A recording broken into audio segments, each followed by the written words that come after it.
الحمد للہ رب العالمین والعاقبۃ للمتقین والصلاة والسلام علی سید الانبیاء والمرسلین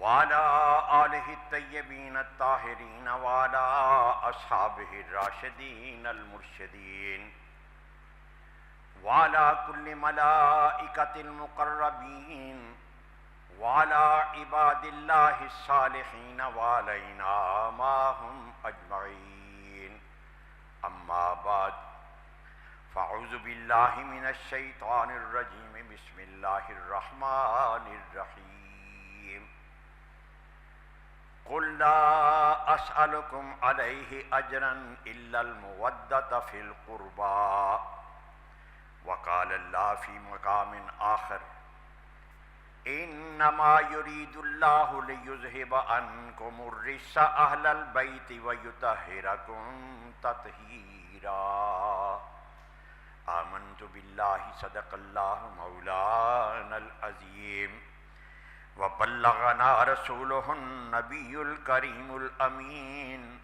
ونحن على ذلك لمن الشاهدين والشاكرين والحمد لله رب العالمين فقد قال الله تبارك وتعالى في شان نبيه وحبيبه مخبرا وآمرا إن الله وملائكته يصلون على النبي يا أيها الذين آمنوا صلوا عليه وسلموا تسليما اللهم صل على سيدنا ومولانا محمد وعلى آل سيدنا ومولانا محمد وأصحاب سيدنا ومولانا محمد وبارك وسلم صل عليه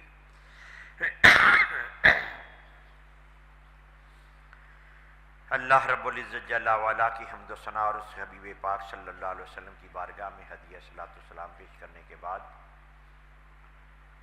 1437 ہجری کے محرم الحرام کا یہ دوسرا جمعۃ المبارکہ ہے۔ محرم الحرام کی آج 9ویں تاریخ ہے اور اس حوالے سے بہت سے مضامین ایسے ہیں کہ جو دہرائے جانے کے قابل ہیں، ان کو بار بار ان کی اہمیت کے پیش نظر دہرایا جانا چاہیے، یاد رکھا جانا چاہیے۔ وقت کی گنجائش کے مطابق چند امور آپ کی خدمت میں پیش کیے جا رہے ہیں۔ حصول برکت کے لیے، حصول رہنمائی کے لیے قرآن کریم کے 2 مقامات سے آیات طیبات کی آپ کے سامنے تلاوت کی گئی۔ ایک آیت کریمہ کے اندر تو نبی کریم صلی اللہ علیہ وسلم کے اہل بیت اطہار، یہ جو لفظ ہم یہ ترکیب جو استعمال کرتے ہیں اہل بیت اطہار، اس کا مفہوم کیا ہے اور یہ کہاں سے یہ لفظ لیا گیا ہے؟ تو قرآن کریم کی یہ آیت کریمہ انما یرید اللہ لیذہب عنکم الرجس اہل البیت، نبی کے گھر والوں، اہل البیت کا لفظی معنی کیا ہے؟ گھر والے۔ تو یہاں گھر والوں سے، اہل بیت سے کیا مراد ہے؟ نبی صلی اللہ علیہ وسلم کے گھر والے، اہل البیت۔ اور اہل البیت کے اندر بڑی سیدھی بات، سادہ، اور جس کو ہر ایک اگر کسی سے پوچھا جائے کہ تمہارے گھر والے جو ہیں وہ کون کون سے ہیں، تو گھر والے کون کیا ہوتے ہیں؟ وہ رشتے ماں باپ ہے، بیوی بچے ہیں، بہن بھائی ہیں، یہی ہوتی ہے گھر والے۔ تو نبی کریم صلی اللہ علیہ وسلم کے اہل بیت کو، حضور کے گھر والوں کو رب یہ فرماتا ہے کہ اے میرے نبی کے گھر والوں، اے میرے نبی کے اہل و عیال، اللہ تعالیٰ یہ ارادہ رکھتا ہے کہ وہ تم میں سے ہر طرح کی میل کچیل جو ہے وہ دور کر دے، وَيُطَهِّرَكُمْ تَطْهِيرًا، اور تمہیں ایسا پاک صاف کر دے جیسا کہ پاک صاف کرنے کا حق۔ یہ جو ہم کہتے ہیں نا اہل بیت اطہار، پاکیزہ گھر والے، تو وہ قرآن کریم کی اس آیت کریمہ سے یہ لفظ اور یہ ٹرم، یہ اصطلاح لی گئی۔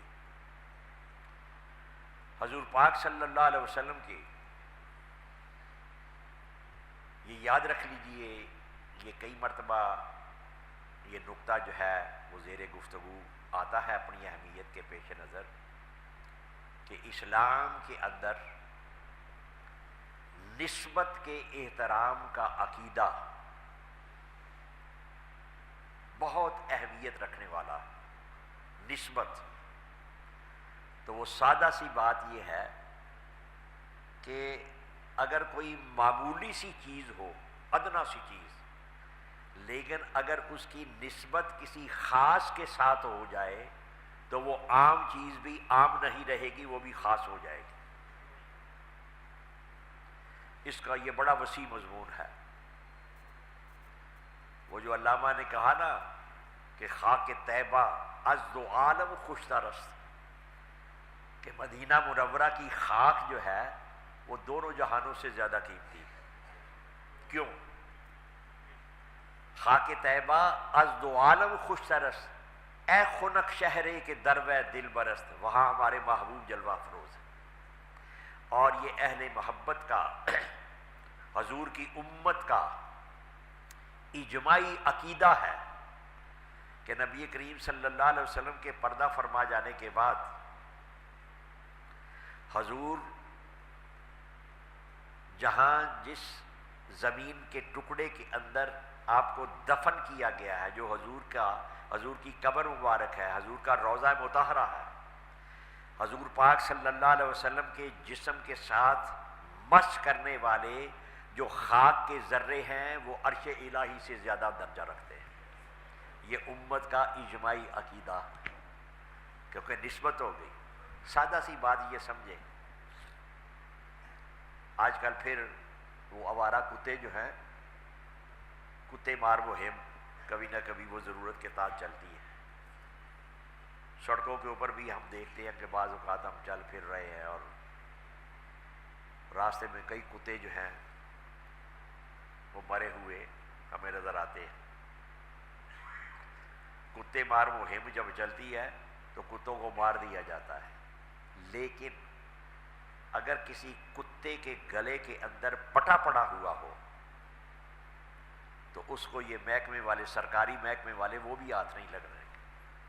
وہ اس بات کی علامت ہوتی ہے کہ یہ والا کتا جو ہے یہ عام کتا نہیں ہے، اس کا کسی کے ساتھ کوئی تعلق ہے۔ جی وہ امام احمد رضا نے بڑی خوبصورت بات کہی، وہ اگرچہ وہ آل رسول حضور غوث پاک حسنی حسینی سید ہیں، ان کی نسبت سے ہے کہ تجھ سے در، در سے سگ، سگ سے ہے مجھ کو نسبت۔ دنیا محبت کے اندر وہ آپ نے سن رکھا ہوگا، انہوں نے کہا کہ پائے سگ بوسید مجنو خلق گفتہ اینچے بوت۔ مجنو تو اس کو ویسے کہتے تھے دیوانگی کی بنا پر، وہ لیلا کے عشق مجازی کے اندر وہ کتے کے پاؤں چوم رہا ہے پکڑ کر۔ لوگوں نے کہا کہ تو واقعی پاگل ہے، نام تو اس کا ہے کیسے آمری، تو اس کی دیوانگی، عشق کی انتہا، لیلا کے عشق کے اندر کہاں وہ جنون، تو وہ جنون کی بنا پر، وہ جو عشق کا جنون ہے، عشق کی دیوانگی ہے، اس کی بنا پر اسے مجنون کہا جاتا ہے۔ وہ کتے کے پاؤں چوم رہا ہے۔ کہا کہ تو اشرف المخلوقات انسان ہو کر پلید جانور ہے اس کے پاؤں چوم رہا ہے۔ تو وہ مجنون نے جو کچھ جواب دیا وہ سمجھنے والی بات ہے۔ ان کا تم کتے کو دیکھ رہے ہو کہ یہ پلید جانور ہے، میرا مسئلہ اور ہے، تو تیرا مسئلہ کیا ہے؟ کہا ہے گاہے گاہے ای سگے در کوئے لیلا رفتہ بود، یہ کتا جو ہے یہ کبھی کبھی میری لیلا کی گلی سے گزرا کرتا ہے، میں تو اس نسبت کو چوم رہا ہوں، تم کتے کو دیکھ رہے ہو اور میں وہ لیلا کے ساتھ میری وہ جو محبوبہ ہے اس کے ساتھ جو اس کی نسبت ہے میں اس کو میرے پیش نظر وہ ہے۔ تو نسبت کا عقیدہ، خانہ کعبہ کا طواف ہوتا ہے، طواف شروع ہوتا ہے، یہ ہے ایک کونا جہاں حجر اسود نصب ہے، وہاں سے طواف کے 7 چکر جو ہیں وہ یہاں سے ہر چکر یہاں سے شروع ہوتا ہے، اور حکم یہ ہے کہ حجر اسود کو بوسہ دو اور بوسہ دے کر یہاں سے شروع کرو، اور چکر جو ہے وہ خانہ کعبہ کا لگا کر یہاں ہی آ کر اختتام ہوگا، یہی ابتدا ہوتی ہے، یہی اختتام ہوتا ہے۔ لیکن اگر بھیڑ ہے، رش ہے، کچھ ضعیف لوگ ہیں، کوئی بیمار ہے، کوئی کمزور ہے، وہ حجر اسود کو براہ راست بوسہ نہیں دے سکتا اس بھیڑ کی وجہ سے، ازدحام کی وجہ سے، تو کیا وہ حجر اسود کو بوسہ دینے کا جو فیض ہے، جو رحمت ہے، جو برکت ہے، یہ اپنی کمزوری اور بیماری کی وجہ سے، بڑھاپے کی وجہ سے یہ محروم رہ جائے گا؟ نہیں۔ کیا حکم ہے؟ انہوں نے کہا کہ تم بشک دور وہاں سے کھڑے ہو، دور، تمہیں بوسہ نہیں مل رہا، قریب نہیں جا سکتے، دھکے پڑتے ہیں، کمزور ہو تم، بیمار ہو، تو کہا کہ اپنے ہاتھ ایسے کر لو، حجر اسود کی طرف ہاتھ ایسے کر لو، اور ہاتھ ایسے کر کے تو وہ بسم اللہ پڑھ کے اپنے ہاتھ جو ہیں وہ چوم لو، اور چوم کر چہرے پہ مل لو، تمہارا حجر اسود کا بوسہ ہو گیا۔ یہ اب بوسہ کیسے ہو گیا؟ وہ تو فزیکلی تو مس ہی نہیں کر رہا، یہ نسبت ہے، یہ نسبت ہے، وہ فضا اور وہ ساری کی ساری وہ سید، وہ اس نسبت کی بنا پر اس کا اتنا درجہ ہو جاتا ہے کہ اپنی ہی ہتھیلیاں چوم رہے ہیں، رب کہتا ہے کہ تجھے ثواب جو ہے وہ حجر اسود کو بوسہ دینے کا مل گئے، ہاتھ اپنے چوم رہے ہیں، اس نسبت کی بنا پر یہ ہتھیلیاں اب خانہ کعبہ کے اس حجر اسود کے کونے کی سیدھ میں آ گئی، یہ نسبت قائم ہو گئی، اس کا درجہ یہ ہو گیا۔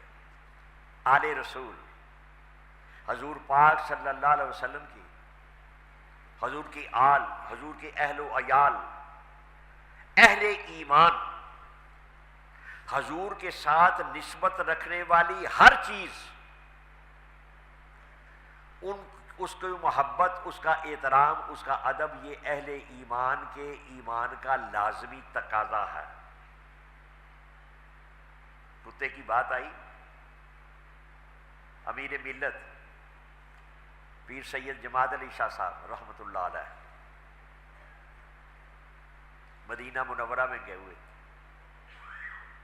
باہر جا رہے ہیں بازار میں، تو ایک کتا بیٹھا ہوا تھا، اس کے پاؤں کے اوپر کسی کا انجانے میں پاؤں آ گیا، وہ پاؤں اس کا زخمی ہو گیا، زخم آ گیا، دب گیا پاؤں راہی کے پاؤں کے نیچے آ کر، اب وہ چیخ رہا ہے، بلبلا رہا ہے، امیر ملت گزر رہے ہیں، مریدین ساتھ ہیں، آپ وہاں اس کتے کے پاس بیٹھ گئے، کتے کے پاس بیٹھ کے اس کو پیار کر رہے ہیں، چمکار رہے ہیں، اپنی دستار اتاری، اس میں سے تھوڑا سا کپڑا جو ہے وہ پھاڑا، اور پھاڑ کر دستار میں سے وہ زخمی کتا جو ہے اس کے پاؤں کے اوپر پٹی باندھ رہے ہیں۔ مریدین نے کہا کہ حضور آپ کی یہ دستار فضیلت، سید زادے، اور یہ دستار اور یہ فضیلت، آپ اس کے، آپ نے جو کچھ فرمایا وہ اس زیر بیان نقطے کو سمجھنے میں مدد دیتا ہے۔ آپ فرمانے لگے کہ تم میری دستار کو دیکھ رہے ہو، یہ نہیں دیکھتے کہ یہ کتا کہاں کا، یہ کتا مدینہ منورہ کا ہے، یہ نسبت کا احترام۔ نبی کریم رؤوف الرحیم علیہ تحیت و تسلیم وہ رشتہ حضور کے ساتھ، چاہے وہ نسبی رشتہ ہو، چاہے وہ سسرالی رشتہ ہو، چاہے وہ محبت اور احترام کا، صحابہ کرام کی ہم کیوں احترام کرتے ہیں؟ ہمارے ان کے ایمان اور ان کی عقیدت، وہ کیوں مدینہ منورہ سے کیوں وہاں سے عام سی چیز بھی کوئی خرید کر لے جائیں، وہ ہمارے لیے تبرک ہو جاتی ہے۔ آب زمزم کیا ہے؟ سیدنا اسماعیل علیہ السلام بچپن شیر خارگی کا عالم، جب وہ ایک مرحلہ آیا، پیاس کی شدت کی بنا پر بچہ جو ہے وہ ایڑیاں اٹھا کر زمین پر مار رہا ہے، نہ کچھ کھانے کو نہ پینے کو، ہونٹ خشک ہو چکے ہیں، زبان خشک ہو چکی ہے، اور شدت پیاس کی وجہ سے ایڑیاں جو ہیں وہ زمین پر رگڑ رہے ہیں، اور سیدہ حاجرہ سلام اللہ علیہا پانی کی تلاش کے اندر کبھی صفا کے اوپر کبھی مروہ کے اوپر دوڑے لگا رہی ہیں۔ تو وہ جہاں سیدہ حاجرہ نے دوڑیں لگائیں پانی کی تلاش کے اندر، ان قدموں کی برکت سے اس مقام کا یہ نسبت ہو گئی، سیدہ حاجرہ کے قدموں کے ساتھ نسبت ہو گئی، اللہ کی بندی کے قدم لگ رہے ہیں، اور اللہ فرما رہا ہے اپنے پاک کلام کے اندر، ان الصفا والمروہ من شعائر اللہ، یہ صفا اور مروہ دونوں پہاڑیاں جو ہیں یہ اللہ کی نشانیوں میں سے نشانیاں، قدم اللہ کی بندی کے لگے، نسبت وہ قائم ہوئی، اور وہ اللہ تعالیٰ اس کو کیا عزت، کیا مقام، کیا احترام، کہ اب قیامت تک جتنے معتمرین عمرہ کرنے والے آئیں گے، جتنے حاجی آئیں گے حج کرنے والے، سب کو حکم ہے کہ صفا مروہ کے درمیان دوڑیں لگاؤ۔ جی یہ نسبت کا عقیدہ اب براہ راست نبی کریم صلی اللہ علیہ وسلم کے اہل بیت اطہار 10ویں محرم کو، میں نے پچھلے گزشتہ خطبے کے اندر جو محرم الحرام کا پہلا جمعہ تھا، تو وہ میں نے عرض کیا تھا کہ اسلامی سال کا آغاز بھی قربانی سے ہوتا ہے اور اس کا اختتام بھی قربانی کے اوپر ہوتا ہے۔ آغاز محرم الحرام، یکم محرم الحرام، جب سورج طلوع ہوتا ہے تو سیدنا فاروق اعظم کی عظمت کو سلام کرتا ہوا طلوع ہوتا ہے، شہادت ہے آپ کی یکم محرم الحرام، سیدنا فاروق اعظم رضی اللہ تعالی، حضور کے 4 یار، ان 4 یاروں کی نسبت دیکھیں، اللہ نے کیسا نظام بنایا۔ 4 میں سے 2 حضور کے سسر ہیں، 2 حضور کے داماد ہیں، سیدنا ابوبکر صدیق اور سیدنا فاروق اعظم، یہ دونوں حضور کے سسر ہیں، دونوں کی صاحبزادیاں ازواج مطہرات میں شامل ہیں، سیدہ عائشہ صدیقہ رضی اللہ تعالیٰ عنہا اور سیدہ حفصہ رضی اللہ تعالیٰ عنہ، اور 2 حضور کے داماد ہیں، سیدنا عثمان غنی رضی اللہ تعالیٰ عنہ اور سیدنا علی المرتضیٰ۔ ہمارے لیے نہ صرف 4 یار بلکہ حضور کے تمام صحابہ کرام بغیر کسی استثناء کے یہ رویہ اختیار کرنا کہ بعض کو مانتا ہوں بعض کو نہیں مانتا، حضور کے یاروں میں سے، حضور کی صاحبزادیوں میں سے 4 صاحبزادیاں ہیں، تو کہے کہ کوئی کہ میں فلاں کو مانتا ہوں فلاں کو نہیں مانتا، یہ یہودیوں کا طرز فکر ہے، یہ یہودیوں کا طرز عمل ہے۔ قرآن کریم نے کہا ایک مقام پر، افتؤمنون ببعض الکتاب وتکفرون ببعض، کہ کتاب کے کسی حصے کے اوپر ایمان لاتے ہو، کتاب کے کسی حصے کے اوپر انکار کر دیتے ہیں۔ اللہ تعالیٰ کی بے شمار صفات ہیں، اللہ کی بے شمار صفات ہیں۔ کوئی شخص یہ کہے کہ میں ساری صفتیں مانتا ہوں لیکن وہ فلاں جو ایک صفت ہے وہ میں نہیں مانتا، وہ کافر ہو جائے گا۔ نبی کریم صلی اللہ علیہ وسلم کے مختلف سارے اوصاف، ان میں سے کہے کہ میں سارے اوصاف مانتا ہوں، حضور کی ختم نبوت کو نہیں مانتا، کافر ہو جائے گا۔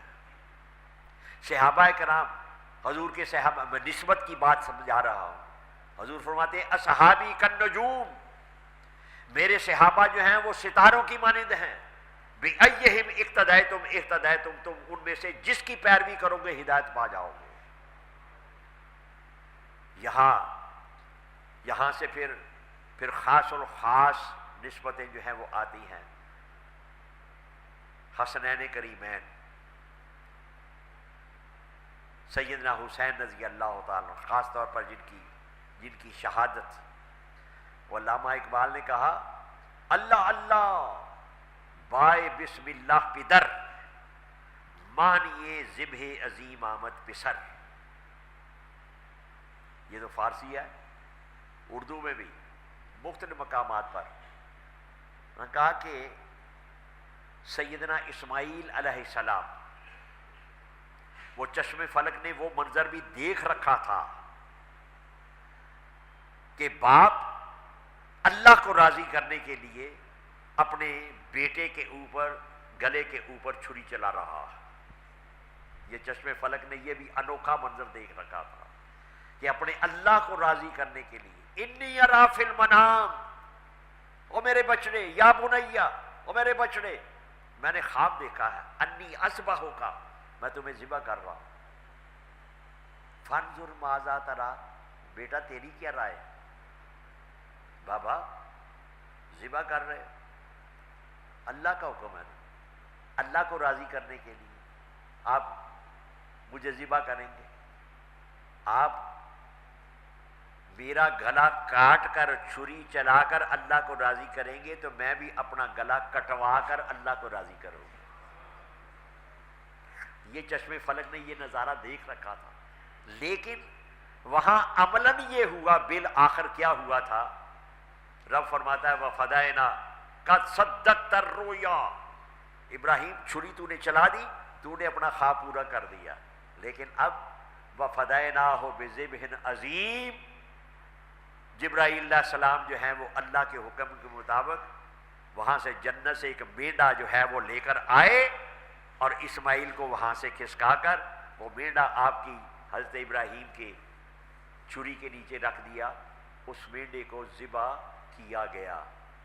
اگرچہ آپ نے تو کوئی گریز نہیں کیا تھا، کسی قسم کی کوئی ہچر میچر نہیں کی، لیکن اللہ تعالیٰ نے اپنی مشیت کے مطابق وہ مینڈے کی قربانی۔ اور یہ بھی یاد رکھیے کہ اگر اس وقت اسماعیل کے گلے کے اوپر چھری چل جاتی تو پھر مجھے اور آپ کو قربانی کے موقع کے اوپر جانور نہیں اپنی اولادیں قربان کرنا پڑتی۔ وہ اللہ تعالیٰ کی مشیت کے مطابق وہ ہو۔ لیکن آج آپ آ جائیں کرب و بلا کے میدان کے اندر، میدان کرب و بلا میں 61 ہجری ہے، پہلے سال جو سارے گزر چکے ہیں خلافت راشدہ کے دور کے اندر، ان میں ہم دیکھتے ہیں کہ خلفائے ثلاثہ کا دور جو آیا، ابوبکر صدیق، عمر فاروق، عثمان غنی اور اس کے بعد علی المرتضیٰ رضی اللہ تعالی عنہم اجمعین، ان تینوں خلفاء کے دور کے اندر سیدنا علی المرتضیٰ، یہ میں تھوڑا سا اشارہ دے رہا ہوں کہ فرقہ واریت نے اتنا زہر پھیلا دیا ہے امت مسلمہ کے اندر، اور عالمی سطح کی جو ابلیسی اور لادینی قوتیں ہیں وہ مسلمانوں کو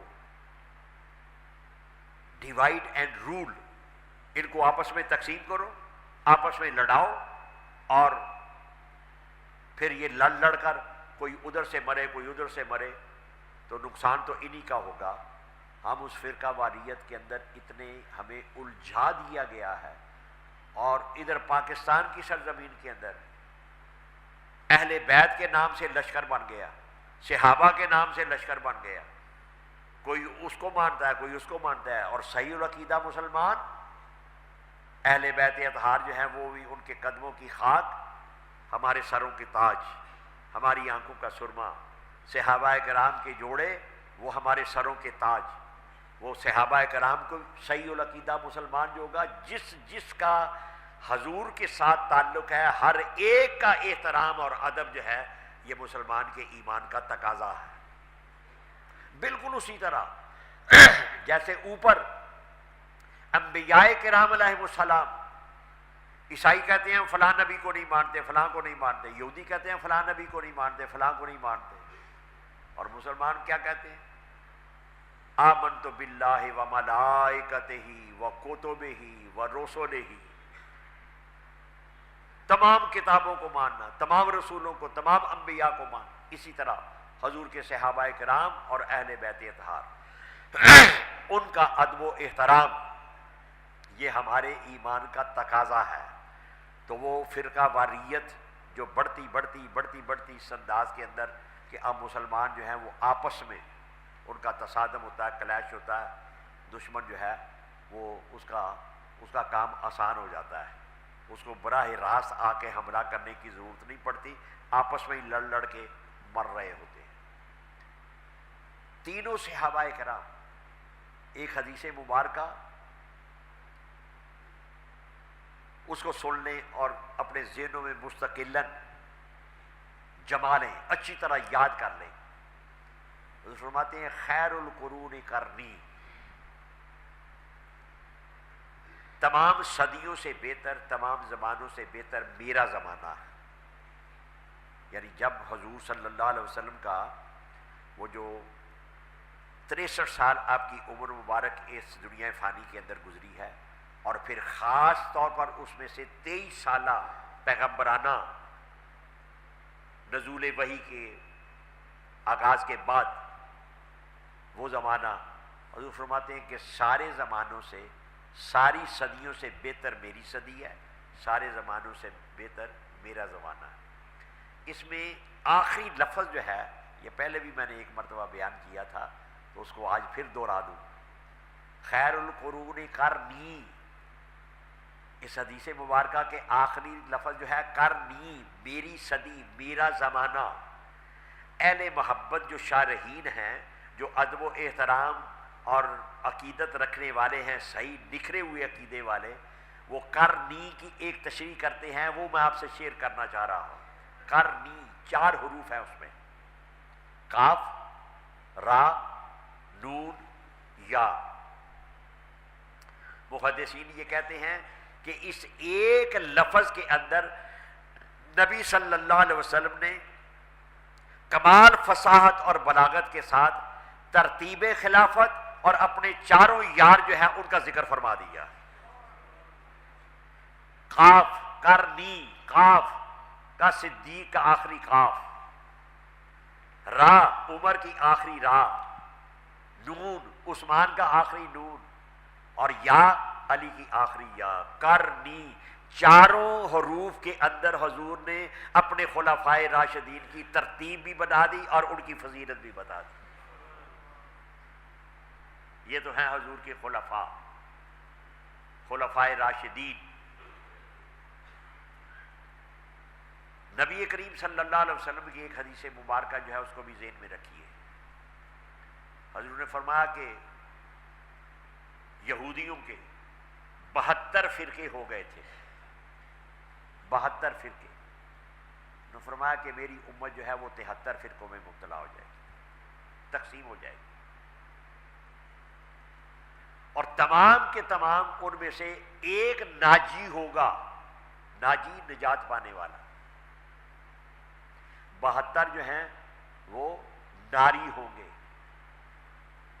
حضور سے پوچھا گیا کہ یا رسول اللہ وہ جو ناجی ہے وہ کون ہے، نجات پانے والا ان میں سے کون سا ہوگا؟ حضور نے ایک جملہ ارشاد فرما دی، کہا ما انا علیہ و اصحابی، جس طریقے کے اوپر میں ہوں اور میرے صحابہ کرام ہیں، جو ان کو مانے گا وہ نجات پانے والا ہوگا. لہذا راست فکر حضور صلی اللہ علیہ وسلم کی تمام کی تمام نسبت رکھنے والے، وہ اقبال کو بار بار کئی اپنے وہ نظریات کے حوالے سے، اپنے عقائد کے حوالے سے کو میں دہراتا رہتا ہوں. ایک علامہ کہتے ہیں ہم تو فرنگیوں کے بن گئے نا غلام، انگریزوں کے نظریات، انگریزوں کی پالیسیاں، غیر اقوام کی ہم ذہنی غلامی جو ہے وہ ہم نے، وہ کہتے ہیں خیرہ نہ کر سکا مجھے جلوہ دانش فرنگ، کہ یہ فرنگیوں کی تہذیب، فرنگیوں کا فلسفہ، یہ انگریزوں کے یہ سارے کے سارے ان کے فیشن اور ان کی دوسری تیسری ساری چیز مجھے مروب نہیں کر سکی، میں ان سے کوئی مروب نہیں ہوتا۔ کیوں؟ کہ خیرہ نہ کر سکا مجھے۔ خیرہ کرنا کیا ہوتا ہے؟ جیسے بہت زیادہ چمکنے والی چیز ہو نا، تو وہ سورج مثال کے طور پر، سورج کو ہم ٹکٹکی باندھ کر نہیں دیکھ سکتے، آنکھیں چندیا جاتی ہیں، آنکھیں خیرہ ہو جاتی ہیں، وہ جو اس کی روشنی کی وجہ سے۔ کب دنیا والے جو ہیں وہ ان کی فرنگیوں کی جو چمک دمک ہے اس کی تہذیب کو دیکھ کر بڑے ان کی آنکھیں چندیا جاتی ہیں، میں متاثر نہیں ہوتا۔ اقبال تو کیوں متاثر نہیں ہوتا؟ کہ خیرہ نہ کر سکا مجھے جلوہ دانش فرنگ، سرما ہے میری آنکھ کا خاک مدینہ و نجف۔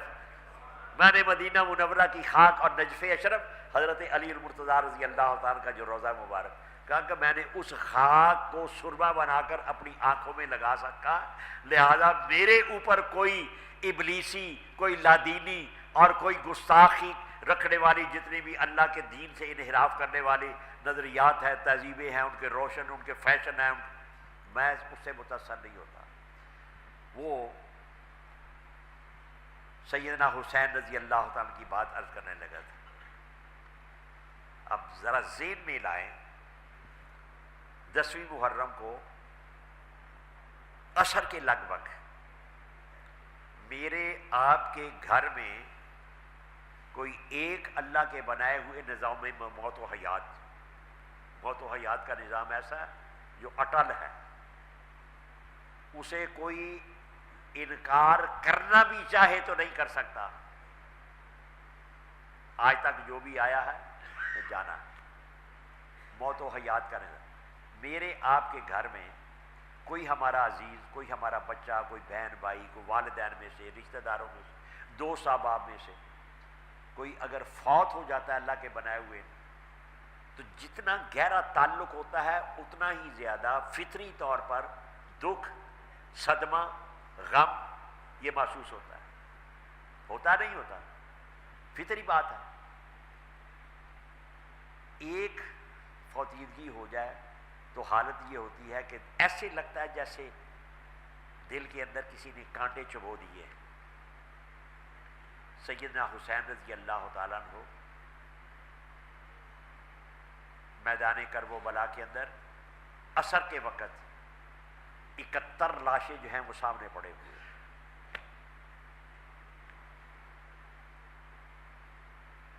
اس کے اندر بھائی بھی ہیں، بیٹے بھی ہیں، بھتیجے بھی ہیں، بھانجے بھی ہیں، صحابہ بھی ہیں، آپ کے چاہنے والے، اور اکیلا حسین۔ بات کیا تھی اس کو سمجھنے کی ضرورت ہے، باقی تو واقعات جو ہیں وہ سارے بڑی لمبی چوڑی بات ہے، ظاہر بات ہے کہ ایک خطبے کے اندر اسے نہیں سمیٹا جا سکتا۔ وہ جو بنیادی نقطہ ہے اور جو سمجھنے کا ہے وہ کیا ہے؟ مدینہ منورہ میں رہائش تھی، نانا کے قبر کے اوپر دن رات حاضری ہوتی تھی، مسجد نبوی میں نمازیں پڑھی جاتی تھی، اور بیت المال سے وظیفے جو ہیں وہ آپ کے لگے ہوئے تھے، اور اچھی زندگی جو ہے وہ بسر ہو رہی تھی۔ یزید نے جب قبضہ کر لیا اقتدار کے اوپر تو مطالبہ کیا کہ میری بیعت کرو۔ آپ نے بیعت سے انکار کیا ہے۔ جب زیادہ پریشر بڑھتا ہے، زیادہ پریشر بڑھتا ہے، مدینہ منورہ کے اندر رہنا آپ کا دشوار کر دیا گیا۔ اماں کی قبر بھی وہاں ہے، سیدہ فاطمہ الزہرا سلام اللہ علیہ، بھائی بھی، ساری نسبتیں، سب کچھ موجود، آرام سے زندگی بسر ہو رہی تھی۔ صرف ایک مطالبہ سمجھانا میں اس وقت کیا چاہتا ہوں کہ اچھی طرح پہچان لیا جائے، جان لیا جائے کہ یزیدیت کیا ہے، اور حسین کی عظمت جو ہے اس کے بہت سارے بے شمار پہلوؤں میں سے ایک مرکزی نقطہ جو ہے وہ ہم سب کو یاد رکھنا چاہیے، کیا کہ یزید کی بیعت سے انکار کیا۔ سارے مفادات جو ہیں روحانی ایمانی فوائد اور ساری برکتیں وہ جو ساری حاصل تھی ان سب کو آپ چھوڑ رہے ہیں۔ مطالبہ کیا ہے کہ مجھے ووٹ دو، یزید یہ کہتا ہے مجھے ووٹ دو۔ اس زمانے کی بیعت، آج کا ووٹ، یہ ایک ہی بات ہے۔ ووٹ کیا ہے کہ ہم کسی کو اپنا قائد مان رہے ہیں، کسی کو اپنا لیڈر مان رہے ہیں۔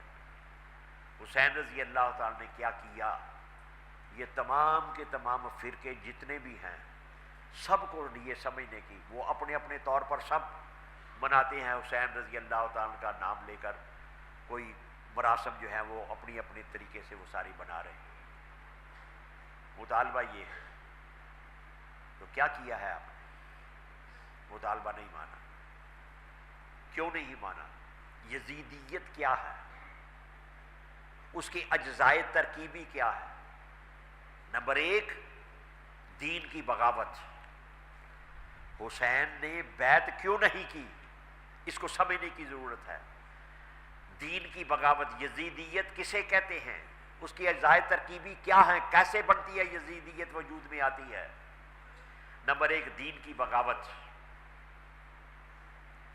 نمبر دو، دنیا کی ہوس، اقتدار اور مادی مفادات، جو دنیا کی ہے اس کی ہوس حد سے زیادہ بڑھ جانا۔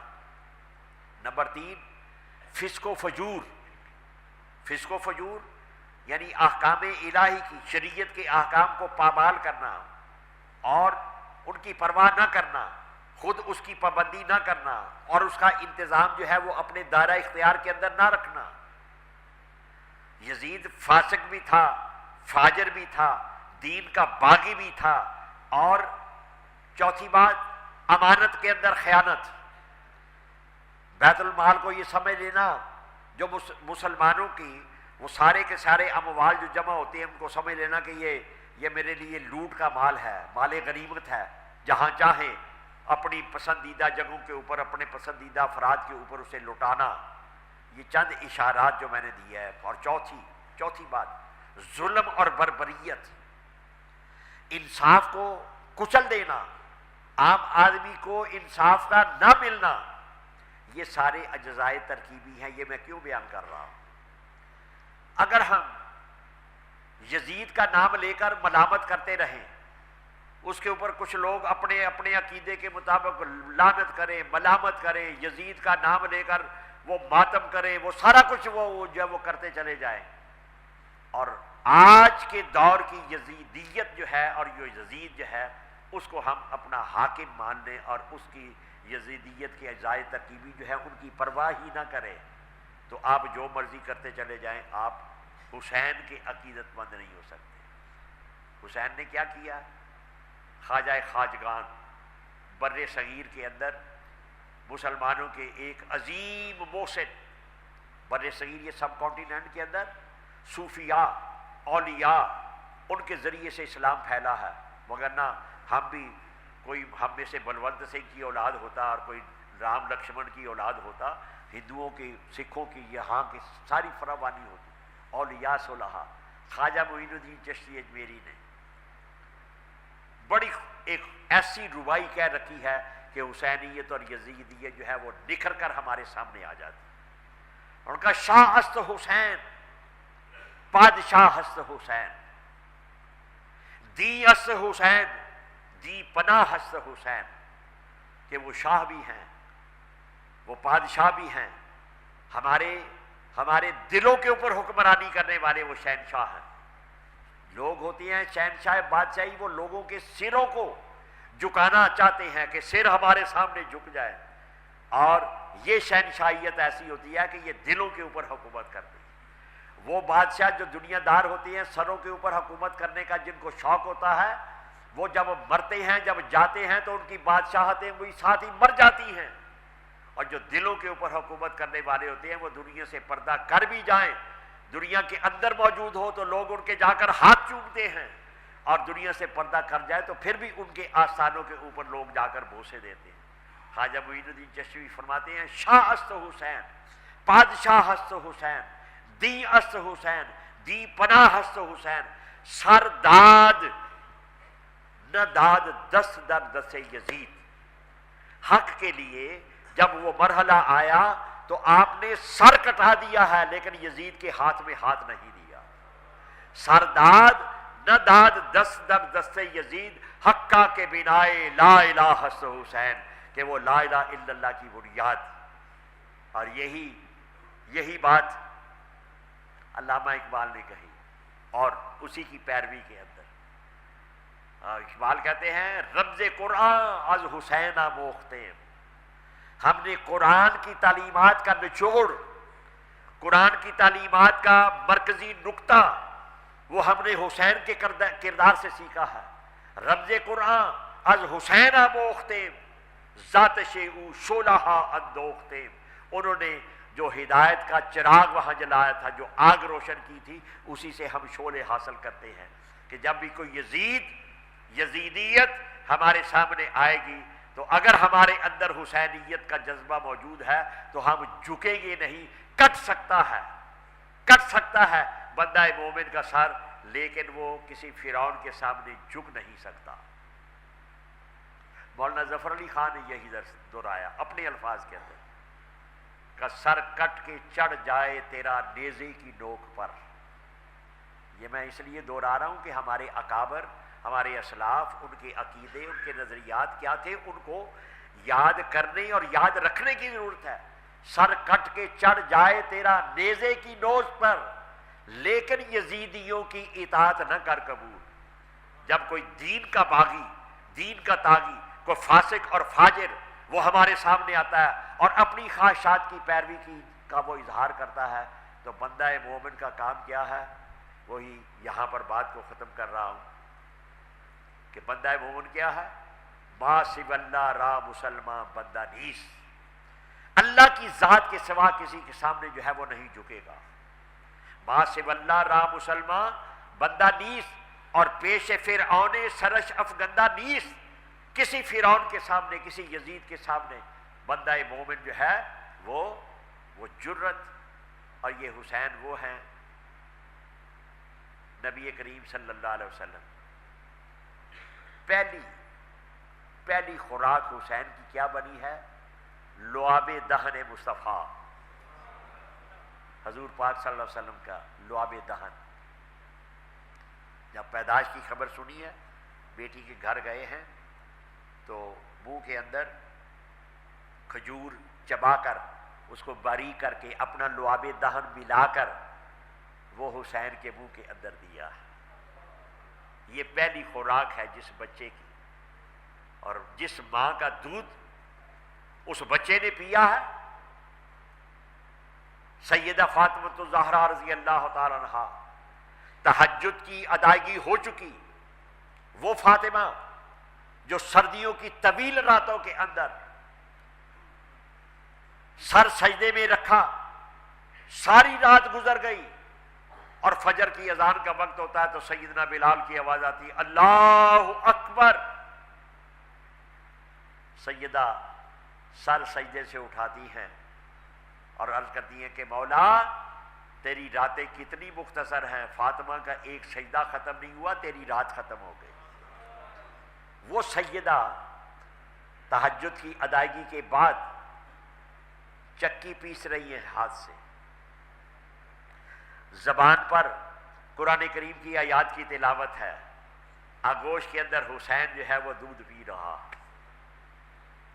اور وہ علی المرتضیٰ شیر خدا، وہ خون، وہ دین کی حفاظت، اور امام حسین رضی اللہ تعالیٰ کے، یہی ہے مرکزی نقطہ میدان کربلا کی لازوال قربانیوں کا مرکزی نقطہ جو ہے کہ دین کی سربلندی کے لیے، اللہ کی حاکمیت کے لیے سب کچھ واری واری کر کے وہاں چشم فلک نے یہ نظارہ تو دیکھ رکھا تھا کہ اسماعیل کے گلے کے اوپر چھری چلی، لیکن رب نے مینڈا بھیج دیا، وہ قربان ہو گیا، اسماعیل کی گردن بچ گئی۔